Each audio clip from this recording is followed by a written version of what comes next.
Hello বন্ধুরা, তো চলে এসেছি তাজ কিচেনে। আজকে বানিয়ে দেখাবো ঘরোয়া উপকরণ দিয়ে ফুচকার রেসিপি। আর এটা এতটাই সহজে বানাবো, যারা না দেখবেন তারা কিন্তু খুব মিস করে যাবেন।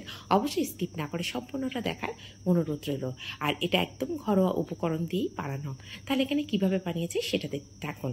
এখানে বানিয়েছি আমি ঘরোয়া যে রুটি খাওয়ার যে আটাটা হয় না, সেই আটাই নিয়েছি। এখানে আটাটা কোনো বিয়ে আটা না বা কোনো ময়দা নেইনি, এখানে শুধু ময়দা দিয়েও হয়, শুধু আটা দিয়েও বানানো যায়। তো এখানে আমি শুধু আটা নয়, সামান্য একটু সুজি মিশিয়ে নেব। তো এখানে 2 টেবিল চামচ মতো সুজি এখানে মিশিয়ে নেব। তো এখানে আরও পরিমাপটা করার জন্য ভালোভাবে বলে দিচ্ছি, যে কাপ মেপে ময়দাটা নেবেন সেই কাপের 1/4 কাপ, 4 ভাগের 1 ভাগ সুজি নিলে ফুচকাটার রেজাল্ট কিন্তু বেটার আসবে। অবশ্যই সেইভাবে বানাবেন। আমি এইভাবে মাঝের মধ্যে বানাই, সেটাই আপনাদের সাথে শেয়ার করেছি। আর এখানে একটা ছোট বোল নিয়েছি, তার মধ্যে জল নিয়েছি, আর তার মধ্যে দিয়ে দেব সামান্য খাওয়ার সোডা। তো সোডাটা দিয়ে জলের মধ্যে একটু হাত দিয়ে মিশিয়ে নিলাম। মিশিয়ে নিয়ে এটাকে সাইড করে রেখে দেব।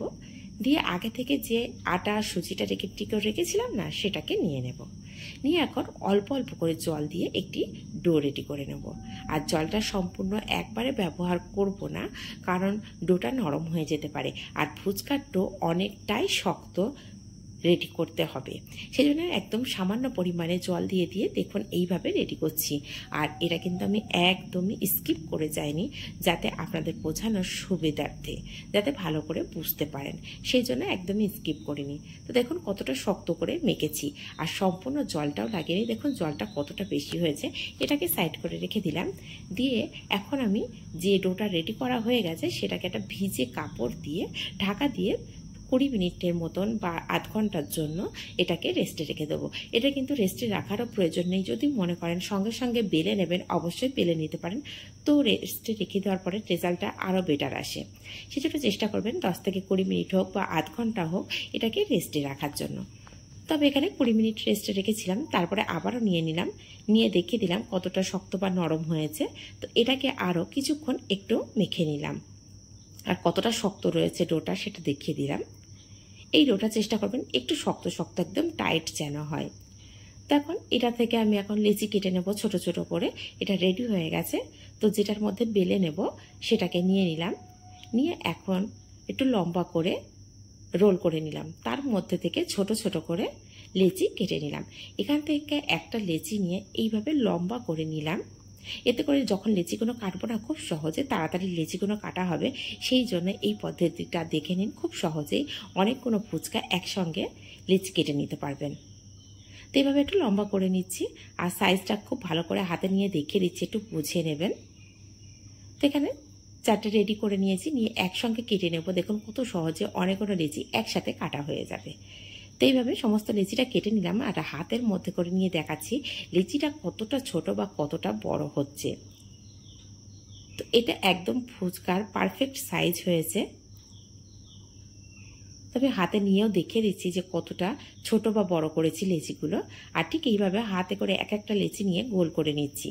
এখন লেচিগুলো একটা পাত্রের মধ্যে রেখেছি, তার মধ্যে দিয়ে দেব সামান্য পরিমাণে ময়দা।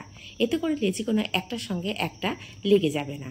তো এখানে ময়দা ব্যবহার করিনি, এখানে আমি আটাই ব্যবহার করেছি। আর দিয়ে দেব সামান্য একটু তেল, এতে করে একটার সাথে একটা লেগে যাবে না। এখন আমি একটা লেচি নিয়ে নিয়েছি, নিয়ে কিভাবে বেলে নিচ্ছি সেটা দেখাবো। তো দেখুন একবার আমি বেলুন দিয়ে এইভাবে চেপে দিলাম, আর ঠিক এটাকেও একবার চেপে দিলাম। এটাকে চেষ্টা করবেন একবারে বেলে নেওয়ার জন্য। যদি দুবার ফোল্ড হয়ে যায় সেক্ষেত্রে ফুচকা নাও ফুলতে পারে। তো এইভাবে সমস্তটা বেলা আমার রেডি হয়ে গেছে। এখন গ্যাসের ওপরে একটা কড়া দেবো, দিয়ে তেলটাকে গরম করে নেব। আর তেলটাকে আমি ভালো করে গরম করে নিয়েছিলাম, নিয়ে এখানে একটা দুটো ফুচকা দিয়েই ফেলেছি, সেই ক্লিপটা আমার স্কিপ হয়ে গেছে। তো দেখুন ফুচকাটা একটু চেপে দিচ্ছি, আর ফুচকাটা কত সুন্দর ফুলছে। প্রত্যেক ফুচকাটা বিশ্বাস করুন খুব সুন্দর ফুলেছে। আর যদি বাই চান্স একটা দুটো না ফোলে, সেটা পাপড়ি হিসেবে ব্যবহার করতে পারেন, পাপড়ি চাট করতে পারেন। তো এইভাবে দেখুন একটু লাল লাল করে ভেজে নিতে হবে। এই ভাজার সময় কিন্তু একটু খেয়াল করতে হবে, ফ্লেমটা মিডিয়ামে রাখতে হবে, আর একটু লাল লাল করে ভাজতে হবে। যদি একটু সাদা সাদা ভাজা হয় সেক্ষেত্রে ফুচকাগুলো কিন্তু নরম হয়ে যাওয়ার সম্ভাবনা থাকে। তো এখান থেকে এইভাবে আমি যেভাবে বেলে রেখেছি ঠিক সেইভাবে আস্তে করে হাতে করে তুলে নিয়ে কড়ার মধ্যে দিচ্ছি, আর দেওয়ার সঙ্গে সঙ্গে একটু ঝাঁঝরি দিয়ে চেপে দিচ্ছি। এতে করে প্রত্যেক ফুচকাটা খুব সুন্দরভাবে ফুলে যাবে।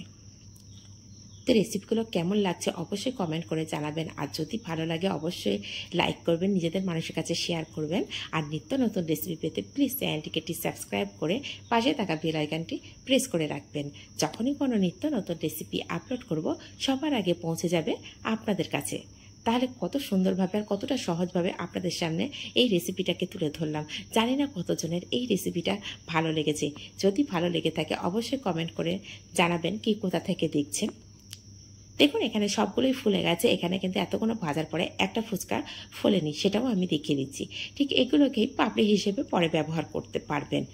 তো এখানে সব ফুচকাগুলো আমি ভাজা করে নিয়েছি, আর কতটা মুচমুচে হয়েছে সেটা দেখাচ্ছি। এখনও কিন্তু হালকা গরম আছে, এটা হালকা একটু ঠান্ডা হয়ে গেলে আরও সুন্দর শক্ত হয়ে যাবে। তো হাতের মধ্যে নিয়ে ভেঙে, তাহলে রেসিপিটা কেমন হয়েছে অবশ্যই কমেন্ট করতে কিন্তু একদমই ভুলবেন না। তাহলে আজ এই পর্যন্ত, আবার আসবো নিত্য নতুন কোনো রেসিপি নিয়ে। ধন্যবাদ।